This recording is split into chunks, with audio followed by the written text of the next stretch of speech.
رحم اللہ من قرأ الفاتحہ.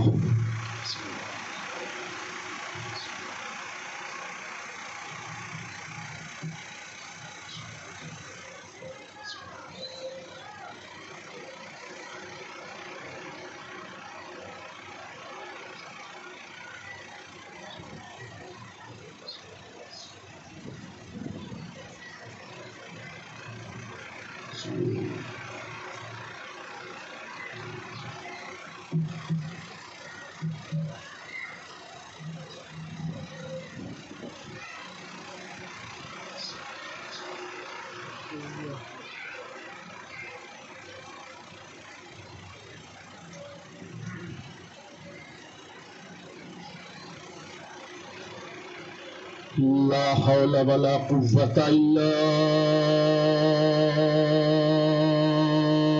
بالله العلي العظيم.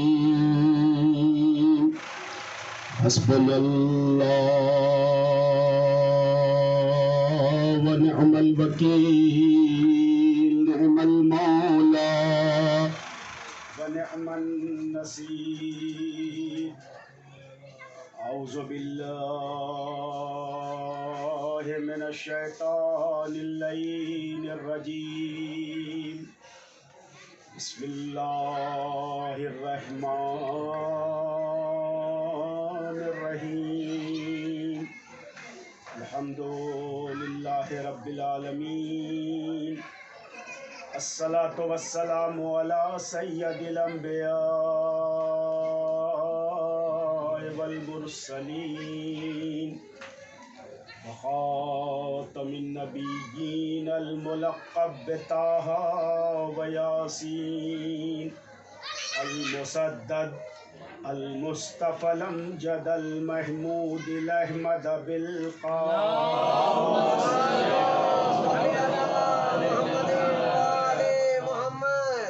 وآله الطيبين الطاهرين المعصومين المظلومين المنتجبين المنتخبين الذين أذهب الله عنهم الرجس وطهرهم تطهيرا.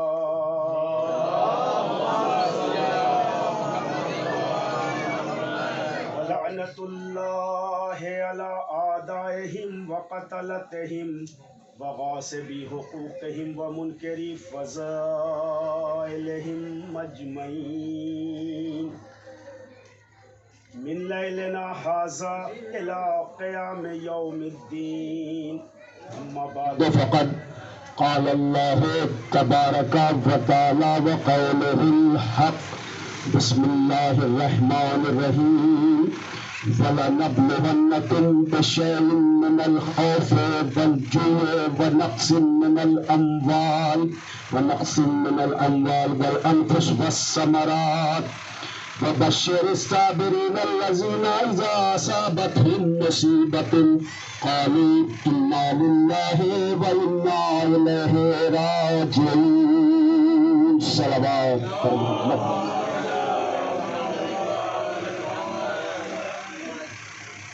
گرامی قدر سامعین،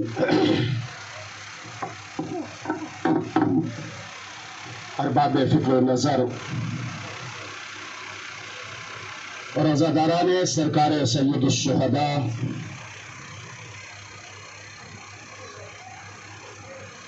ارشاد پروردگار عالم ہو رہا ہے وَلَنَبْلُوَنَّكُمْ بِشَيْءٍ مِّنَ الْخَوْفِ وَالْجُوعِ وَنَقْصٍ مِّنَ الْأَمْوَالِ وَالْأَنفُسِ وَالثَّمَرَاتِ، اور ہم ضرور آزمائیں گے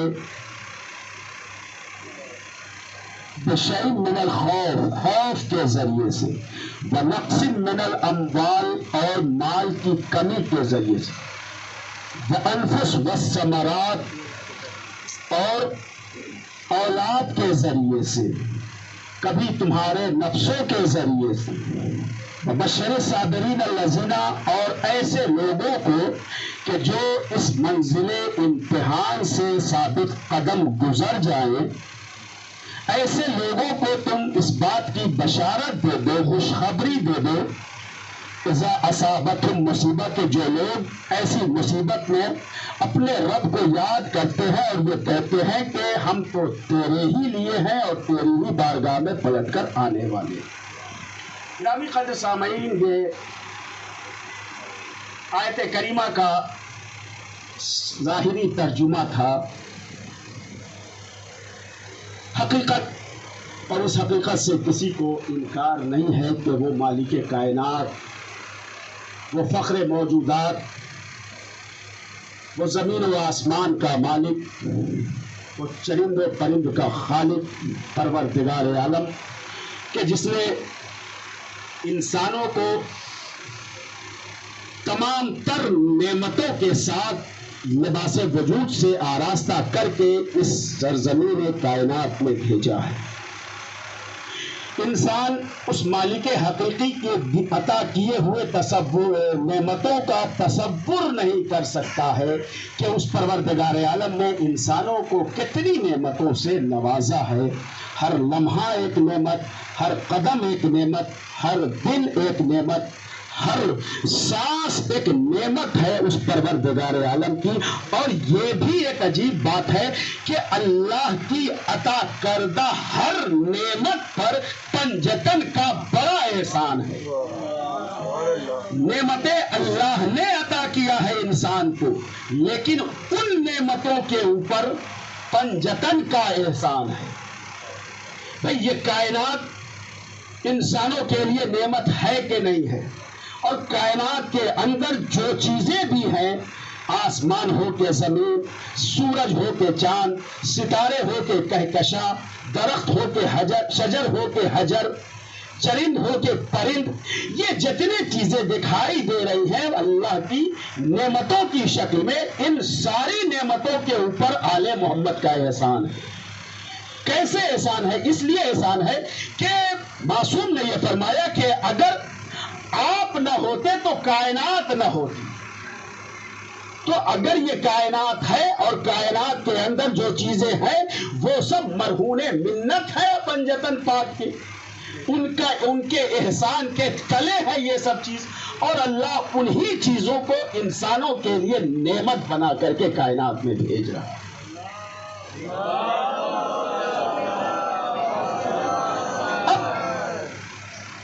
وہ انسان کے جسے اللہ نے انواع و اقسام کی نعمتوں سے نوازا، اب اس کا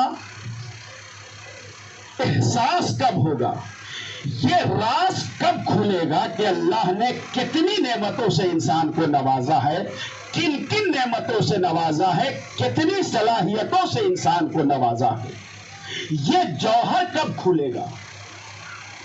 ہم اگر صرف یہ کہتے کہ اللہ نے بہت ساری نعمتیں ہمیں عطا کی ہیں، آسمانوں جیسی بلندی ہم کو عطا کیا ہے، پہاڑوں جیسی استقامت اللہ نے ہمیں عطا کیا ہے، تو صرف کہہ دینے سے کام ہو جائے گا؟ نہیں، کائنات میں کوئی تو ایسا ہو کہ جو اس بات کو ثابت کرے کہ ہاں آسمان کی بلندی ہیچ ہے انسانوں کی بلندی کے آگے۔ کوئی تو ایسا ہو کہ جو اس بات کو ثابت کرے کہ پہاڑوں کے اندر وہ استقامت کہاں ہے، جو مضبوطی، جو عزم محکم انسانوں کے اندر پایا جا رہا ہے۔ بھئی کوئی تو ہونا چاہیے اس بات کو ثابت کرنے کے لیے۔ یہ جوہر کھلے گا کب؟ یہ جوہر اس وقت کھلے گا کہ جب انسان منزل امتحان سے گزرے گا۔ جب تک انسان منزل آزمائش سے نہیں گزرتا ہے، اس وقت تک انسان کے اندر پوشیدہ طاقتیں، پوشیدہ صلاحیتیں، پوشیدہ صفتیں اور پوشیدہ نعمتیں کبھی ظاہر نہیں ہو سکتی۔ ظاہر کرنے کے لیے ہر حال میں انسان کو منزل آزمائش سے گزرنا پڑے گا۔ یہی وجہ ہے کہ اللہ نے 1,24,000 نبی کو کائنات میں بھیجا، مگر ہر نبی کو منزل امتحان سے گزارا ہے اللہ نے۔ ہر نبی کو، چاہے آدم ہو، ابراہیم ہو، نوح ہو، موسیٰ، کوئی نبی ہو، ہر نبی کو اللہ نے منزل آزمائش سے گزارا ہے۔ اور جس کی جیسی صلاحیت، بھئی ہر ایک کا امتحان ایک جیسا نہیں ہوا کرتا۔ آپ تو دنیا میں بھی دیکھ رہے ہیں، ہر ایک کا امتحان ایک جیسا نہیں ہوتا ہے، اس کے بھی درجات ہوتے ہیں۔ جس کے اندر جتنی صلاحیت، اسی کی صلاحیت کے مطابق اس کا امتحان لیا جاتا ہے۔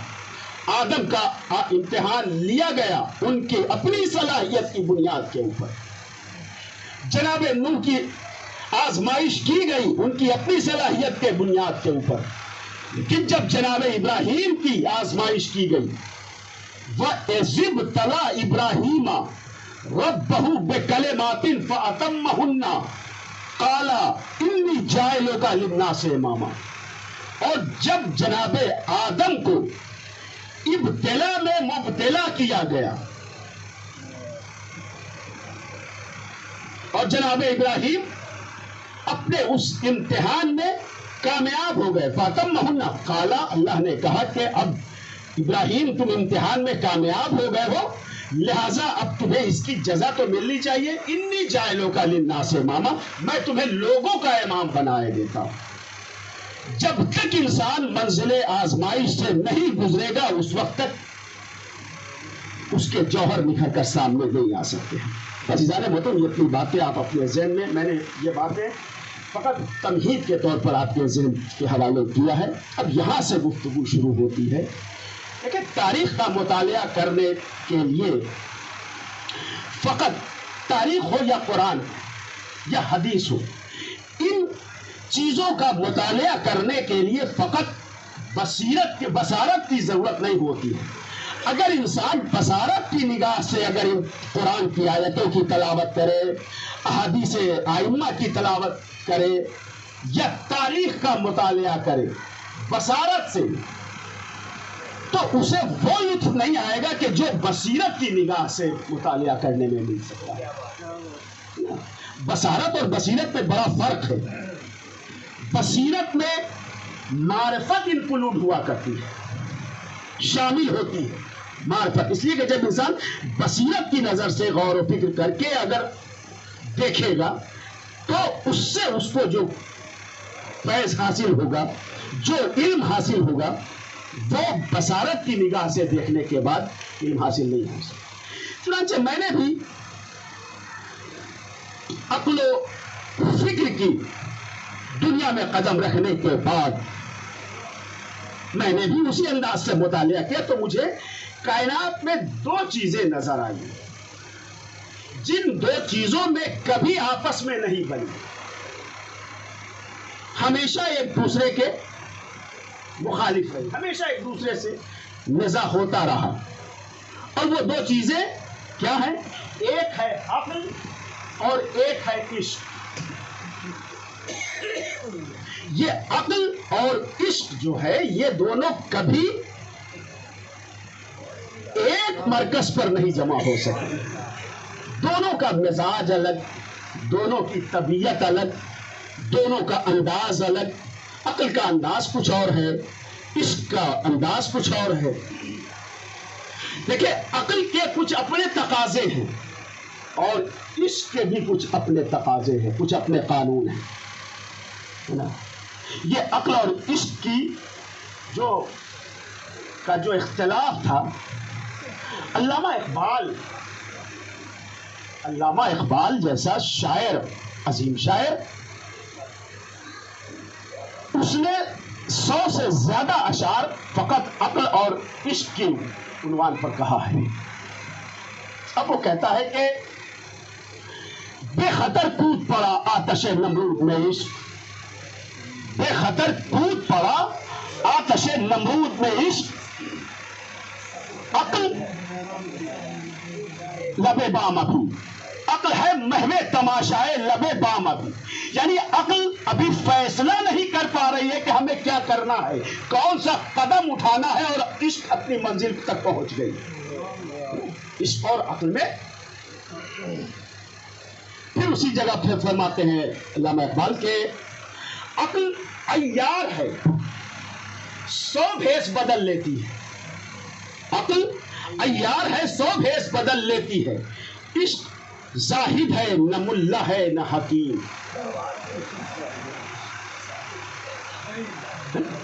تو اس کا مطلب یہ ہوا کہ عقل کے اپنے کچھ تقاضے ہوا کرتے ہیں، اس کے اپنے کچھ قانون ہوتے ہیں۔ دیکھیں عقل کی دنیا میں انسان کا جان بچانا یہ قابل تعریف عمل ہے عقل کی دنیا میں۔ اچھا میں عقل حقیقی کی بات نہیں کر رہا ہوں، عقل حقیقی کی منزل تو بہت بلند منزل ہے، اس لیے کہ عقل حقیقی کی تعریف جو معصوم نے کی ہے وہ یہ کی ہے کہ العقل ما عبد بہ الرحمن وقت سبا بہ الجنان، عقل اس عظیم جوہر کا نام ہے کہ جس کے ذریعے سے انسان اپنے رب تک پہنچتا ہے، عقل کے ذریعے سے انسان اپنے رب تک اپنے معبود تک پہنچتا ہے۔ تو میں عقل حقیقی کی بات نہیں کر رہا ہوں، آج کی دنیا میں جو عقل کی تعریف دی گئی ہے وہ یہ ہے عیاری، مکاری، جھوٹ، دغا بازی اور ایسے ہی 2-4 اور، سب کے مجموعے کا نام عقل رکھا گیا ہے آج کی دنیا میں، اور سب سے بڑا عقل مند اسی کو سمجھا جاتا ہے جس کے اندر سب سے زیادہ عیاری اور مکاری اور دغا بازی اور جھوٹ اور فریب پایا جائے۔ تو میں اس عقل کی بات نہیں کر رہا ہوں، اور شاید کہ علامہ اقبال نے بھی اس عقل کی بات نہیں کی، میں تو اس عقل کی بات کر رہا ہوں کہ اس عقل کی دنیا میں انسان کو اپنی جان بچانا یہ قابل تعریف عمل ہے، مگر عشق کی دنیا میں جان بچانا قابل تعریف نہیں ہے، جان دینا قابل تعریف ہے۔ ایک بندہ مجھ سے ملا اور اس نے مجھ سے یہ کہا کہ مولانا کیا بتائیں، کل رات کو ہم بہت چکر میں پڑ گئے تھے، ہم آ رہے تھے، ڈاکوؤں نے مجھے گھیر لیا، میں نے تو کسی صورت اسے چکر دیا، اسے ادھر گھمایا ادھر گھمایا، اور چکر دے کر کے میں اس کے پنجے سے باہر نکلا اور پھر میں بھاگ کر کے اپنے گھر آیا۔ میں نے کہا بڑے عقل مند ہے بھائی، آپ کا کمال ہے بھائی، اس لیے کہ آپ نے ایک ڈاکو کو آپ نے چکر دے دیا، اسے گھما دیا اور اس کو بہلا پھسلا کر کے، اور آپ وہاں سے بھاگ کر کے نکل آئے، اب پورے محلے میں اس کی تعریف ہو رہی ہے، یہ بڑا عقل مند آدمی ہے۔ دوسرے تیسرے دن بارڈر پر رہنے والا ایک کمانڈر مجھے ملا، فوج کا کمانڈر، اس نے کہا مولانا کیا بتائیں، پرسوں تو ہم بہت بری طرح پھنس گئے تھے، جب ہم بارڈر پر تعینات تھے اپنے پورے اسلحے اور وردی کے ساتھ، دشمن کی فوج ادھر سے آ رہی تھی، پر جیسے ہی دشمن کی فوج میرے قریب پہنچی، میں نے اپنی جیپ اسٹارٹ کی اور فوراً وہاں سے، میں نے کہا لعنت ہو آپ کے اوپر، کیا کہیں گے آپ بھی تو یہی کہیں گے کہ لعنت ہو آپ کی زندگی کے اوپر۔ ارے بھائی بھاگا وہ بھی ہے، بھاگا یہ بھی ہے کہ نہیں؟ ایسا تو نہیں، وہ بھی بھاگا یہ بھی بھاگا، لیکن وہ قابل تعریف بن رہا ہے، یہ قابل لعنت بن رہا ہے۔ وجہ کیا ہے؟ وجہ یہی ہے کہ اگر عقل کی دنیا میں دیکھا جائے تو اس کا وہ بھاگنا وہ قابل تعریف ہے، یہ عشق کی دنیا میں آ چکا تھا، لہذا اب اس کا بھاگنا اس کے لیے نقص بن رہا ہے، یہ قابل لعنت ہے۔ اور بھاگنے والے تو ایسے بھاگے کہ رسول کا جنازہ چھوڑ کے بھاگے۔ عقل کی دنیا میں سب سے قیمتی چیز کا نام حکومت ہے کہ نہیں؟ عقل کی دنیا میں سب سے قیمتی چیز کا نام حکومت ہے۔ اس حکومت کے لیے تو بھائی بھائی کا قتل کر دیتا ہے، اس حکومت کے لیے باپ بیٹے کو قتل کر دیتا ہے، اس حکومت کے لیے دوست کو ختم کر دیتا ہے، اور اسی حکومت کے لیے تو رسول کا جنازہ چھوڑ دیا گیا ہے کہ نہیں؟ یہ حکومت ہی تو تھی کہ جس کے لیے رسول کے جنازے کو چھوڑا گیا. تو اس کا مطلب یہ ہے کہ عقل کی دنیا میں سب سے قیمتی چیز جو ہے وہ ہے حکومت, اور عشق کی دنیا میں سب سے حقیر چیز ہے حکومت. ایک ہلکی سی مسکراہٹ پر پوری حکومت کو قربان کر دیا جاتا ہے. تاریخ گواہ ہے, برٹین کی تاریخ گواہ ہے, ایک ہلکی سی مسکراہٹ کے اوپر. اچھا, عقل کہتی یہ ہے کہ لو, عشق کہتا ہے کہ دو. عقل کا تقاضا یہ ہے کہ لو, اور عشق کا تقاضا یہ ہے کہ دو. بھائی اسی لیے اللہ نے جتنی عبادتیں رکھی ہیں وہ سب صاحبان عقل کے لیے رکھی ہیں. دیوانے پر نماز واجب نہیں ہے, دیوانے پر حج واجب نہیں ہے. جب تک دیوانگی اس کے اوپر مسلط ہے اس وقت تک اس کے اوپر کوئی شرعی حد جاری نہیں ہو سکتی. شرعی احکام اس کے لیے نہیں ہے, نہ نماز ہے, نہ روزہ ہے, نہ حج ہے, نہ زکوٰۃ ہے, کچھ بھی نہیں ہے. اس لیے کہ اللہ کے سارے احکام یہ سب صاحبان عقل کے لیے ہیں, صاحبان عقل کے لیے. لوگ نمازیں پڑھتے ہیں, مصلی پر آئے, نماز پڑھا. عقل کا تقاضا یہ ہے کہ دو, یہی تو تقاضا ہے. عقل کا تقاضا یہ ہے کہ لو. تو جب مصلی پر آئے, پالنے والے یہ دے دے, پالنے والے یہ دے دے, پالنے والے وہ دے دے, پالنے والے گھر دے دے, پالنے والے در دے دے, پالنے والے زر دے دے, پالنے والے اولاد دے دے, پالنے والے رزق دے دے, پالنے والے ہیرے دے دے, جواہرات دے دے. یہ عقل کا تقاضا ہے کہ لو. لیکن عشق کی منزل میں قدم رکھنے والے, پالنے والے, گھر بھی تیرا, در بھی تیرا, سر بھی تیرا, اولاد بھی تیری, ہم بھی تیرے, میری زندگی بھی تیری, میری موت بھی تیری. پیغمبر فرماتے ہیں اِنَّ صَلَاتِي وَنُسُكِي وَمَحْيَايَ وَمَمَاتِي لِلَّهِ رَبِّ الْعَالَمِينَ. اے میرے پالنے والے, میری نماز, میرا روزہ, میری نیکیاں, میری زندگی, میری موت, یہ سب تیرے لیے ہے. یہ عشق کی منزل ہے.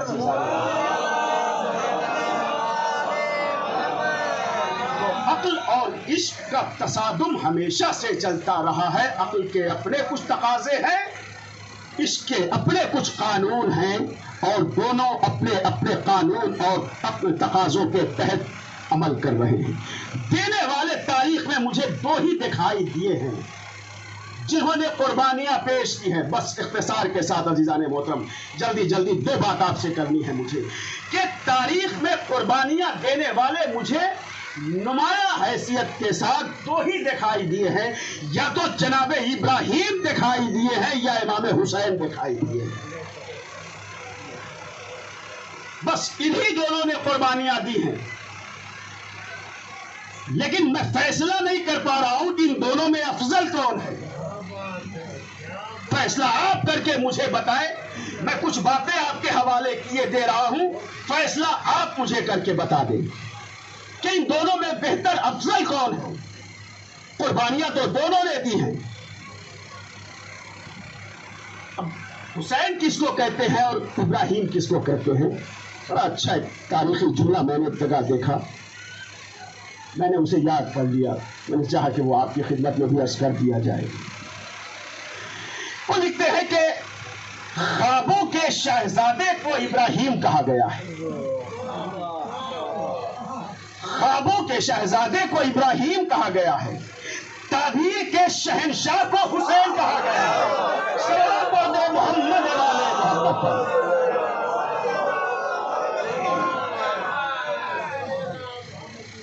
خوابوں کا شہنشاہ, خوابوں کا شہنشاہ, خوابوں کی شہزادہ, خوابوں کا شہزادہ ہے جناب ابراہیم, یہ کوئی شک نہیں ہے. لیکن تعبیر کا شہنشاہ ہے حسین. وہ ابراہیم ہے کون؟ کس سے پوچھا جائے کہ ابراہیم ہے کون؟ قرآن نے بڑھ کر آواز دی, مجھ سے پوچھو, میں بتاتا ہوں کہ ابراہیم کون ہے.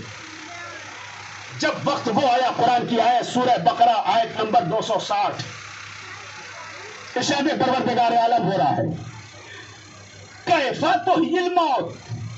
جناب ابراہیم نے حیرت بھرے لہجے میں اللہ سے پوچھا پالنے والے کیف تحیی الموت, تو مردوں کو زندہ کیسے کرے گا؟ ابراہیم جیسا نبی جسے اللہ نے امام بنایا ہے, خلیل بنایا ہے, سب کچھ نبوت عطا کی ہے, رسالت عطا کی ہے, وہ ابراہیم پوچھ رہے ہیں کہ پالنے والے تو مردوں کو زندہ کیسے کرے گا؟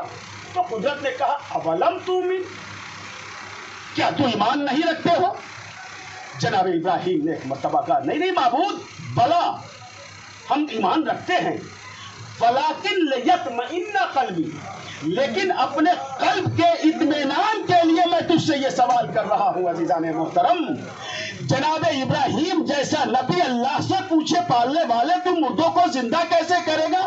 اللہ نے کہا کہ کیا تم ایمان نہیں رکھتے ہو؟ کہا نہیں ایمان تو رکھتے ہیں, لیکن اطمینان قلب کے لیے جناب ابراہیم کے پاس ایمان تھا مگر اطمینان کی تلاش میں نکلے ہوئے تھے. حسین وہ ہے کہ جس کے لیے قرآن آواز دے رہا ہے یا ایتھا النفس المطمئنہ, اے نفس مطمئنہ پلٹا میری بارگاہ. ابراہیم صاحب ایمان ہے, اطمینان تلاش کر رہے ہیں. حسین کو اللہ نفس مطمئنہ کہہ رہا ہے, فیصلہ آپ کو کرنا ہے. اور کیوں نہ نفس مطمئنہ کہتا, کائنات پہ کوئی ایسا عاشق مجھے دکھا دے, نہ ایسا عاشق کائنات نے آج تک پیش کیا ہے اور نہ ایسا عشق دنیا نے آج تک پیش کیا ہے جیسا عشق اور جیسا امام حسین نے پیش کیا ہے. ساری دنیا اللہ کو راضی کرنے کے لیے عمل پر عمل کر رہی ہے اور اللہ حسین کو راضی کرنے کے لیے. اللہ اکبر, اس سے بڑا بھی کوئی عاشق ہو سکتا ہے؟ اے نفس مطمئنہ پلٹا میری بارگاہ میں, میں تجھ سے راضی ہو گیا. اے حسین, اے حسین, حسین تم مجھ سے راضی ہو جا. خدا کی قسم فصل کا پیزا کسی مسائل کی ضرورت نہیں ہے. آج 7 محرم ہو گئی ہے نا, کیا اب بھی کسی مصائب کے پڑھنے کی ضرورت ہے؟ فقط اپنے تصور کو ایک مرتبہ کربلا کی زیارت کرا دو.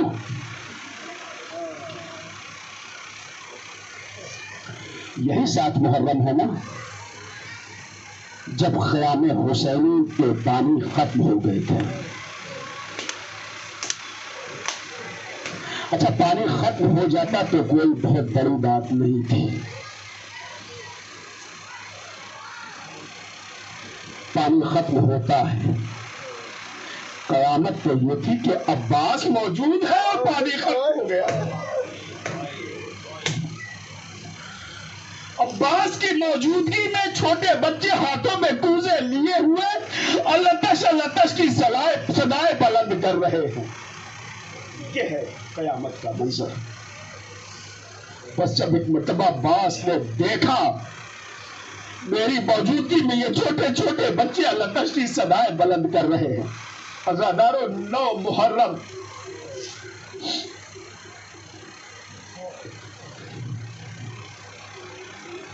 محرم کی تاریخ جناب عباس اپنے خیمے سے نکلے اور نکلنے کے بعد ایک خیموں کا جائزہ لینے لگے. حبیب کے خیمے میں گئے, مسلم کے خیمے میں گئے, زہیر کے خیمے میں گئے, سعید کے خیمے میں گئے, اس کے بعد ام لیلہ کے خیمے میں گئے. ایک خیموں کو دیکھ رہے ہیں. کربلا میں جتنے خیمے لگے تھے ان خیموں میں ایک خیمہ مخصوص کیا گیا تھا پانی کے اسٹور کرنے کے لیے, جس میں چھاگلیں بھر کر رکھی گئی تھی. اور یہ جو 2 محرم سے لے کر 7 محرم تک اسی خیمے سے پانی نکالا جاتا تھا اور بچوں کو دیا جاتا تھا. ایک خیمہ مخصوص تھا جس میں فقط مشکیزیں رکھے گئے تھے پانی سے بھر کر. جناب عباس ٹہلتے ٹہلتے اس خیمے میں پہنچے جس میں چھاگلیں رکھی گئی. دیکھا سارے مشکیزیں بالکل خالی پڑے ہیں. عباس وہیں پر ٹہلنے لگے. ٹہلتے ٹہلتے ایک مرتبہ عباس نے دیکھا کہ چند خیمے سے 3 یا 4 بچے خیمے سے باہر آئے اور آنے کے بعد اسی خیمے میں داخل ہوئے جس خیمے میں چھاگلیں رکھی ہوئی. عباس دیکھ رہے ہیں. جب اس میں داخل ہوئے اس کے بعد غازی نے دیکھا کہ ان ننھے بچوں نے اپنے کرتے کے دامن کو اٹھایا اور سینے کے بل زمین پر لیٹ گئے. بس قیامت آ گئی عزادارو. عباس جیسے جری سے یہ منظر نہ دیکھا گیا میری زندگی میں. یہ ننھے بچے ارے زمین پر اپنے سینے کے بل لیٹ.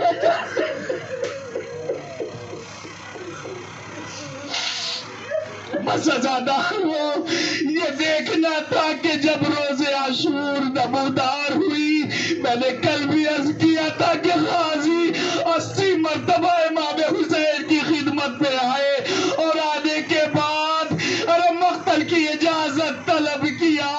جب آخری مرتبہ آئے امام نے ایک مرتبہ غازی کو سر سے پیر تک دیکھا. کبھی بازوؤں کا بوسہ لیا کبھی سینے کا بوسہ لیا اور لیتے لیتے ایک مرتبہ زمین کربلا پر بیٹھ گئے. میرے خیرتدار بھائیوں عباس نے جب دیکھا کہ آقا زمین پر بیٹھ گئے ہیں ایک عرب کے لیے ایک بہادر کے لیے یہ بہت بڑی بات ہوتی تھی. جب وہ مایوس ہو جاتا تھا جب کوئی سہارا نہ ہوتا تھا تو وہ زمین پر بیٹھ جایا کرتا تھا. ایک مرتبہ عباس نے کہا آقا ابھی عباس زندہ ہے یہ زمین پر بیٹھنے کی کیا وجہ ہے. امام نے کہا عباس ارے اب تمہارے حسین کو یقین ہو گیا زینب کے سر سے چادر اتر جائے گی. سکینہ کو تماچے لگیں گے. سکینہ پیاس سے جا بلب رہے گی. سکینہ کی پیاس نہ بجھے گی. اے عباس سکینہ کے لیے پانی کا انتظام کر دے. ارے وہ غازی چلا تو ضرور مگر سکینہ کی پیاس نہ بجھا سکا. عباس آج بھی شرمندہ ہے. ارے عباس کی زندگی میں سکینہ کی پیاس نہ بجھ سکی. لو عزادارو ایک ظاہر ارے کربلا محلہ گیا. ارے اس وقت پہنچا جب عباس کی زری کی مرمت ہو رہی تھی. رات کے وقت وہ کربلا میں داخل ہوا. فوراً وہ غسل کرنے کے بعد جناب عباس کے قبر کے قریب پہنچا. ارے دیکھا کہ زری کا تہخانہ کھلا ہوا ہے اور قبر کے ارد گرد پانی ہے. اس نے فوراً اپنی جیب سے شیشی نکالی. نکالنے کے بعد اس سے تھوڑا پانی لیا. دوستوں نے کہا بھائی بڑا احسان کیا ہے تم نے پانی لے لیا ہے کل تھوڑا سا پانی مجھے بھی دے دینا اس میں سے. دوسرا دن ہوا جب دوستوں نے پانی مانگا اس نے کہا میرے بھائی تم میری جان لے لو مگر مجھ سے اس پانی کا مطالبہ نہ کرنا. کسی صورت اس نے پانی نہیں دیا. عزاداروں زیارت کے بعد ارے کربلا سے زائرین شام جایا کرتے ہیں. بس روانہ ہو گئی. ابھی اور ساتھی بس سے شام میں اترنے بھی نہ پائے تھے کہ وہ نوجوان ایک مرتبہ بس سے اترا. بھاگتا ہوا جناب سکینہ کے روضے پر گیا. اے میری شہزادی ارے غازی نے تجھے پانی نہ دیا تھا آج تیرے چچا نے مجھ سے پانی بھجوایا ہے. یہ کہہ کر قبر سکینہ پر پانی ڈالنا شروع کیا. ارے جیسے جیسے پانی ڈالتا جاتا تھا قبر سکینہ میں زلزلہ سا آتا تھا. اے میرے اچھے چچا اب میں